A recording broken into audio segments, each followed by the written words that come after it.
সাভারে যেই মেয়েটা ধর্ষণের অভিযোগে বাবাকে নিজেই খুন করেছে ঘুমের ওষুধ খাওয়ায়া, সেই মেয়েটাকে আমার কাছে কোনোভাবেই স্বাভাবিক কোনো মেয়ে মনে হয় না। সে নেশাগ্রস্ত, তাকে দেখেই বোঝা যায়। তার চেহারার মধ্যে ভয়ঙ্কর একটা ছাপ আছে। আর পোশাক আশাক যেভাবে উচ্ছৃঙ্খলা, তাতে দেখে তাকে কোনোভাবেই স্বাভাবিক মনে হয় না।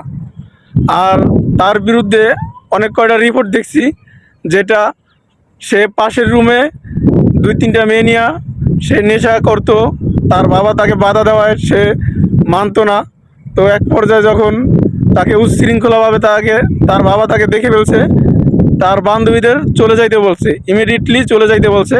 তখন তারে এই মারধর করার চেষ্টা করছে, মেয়ে বাবাকে মারধর করার চেষ্টা করছে।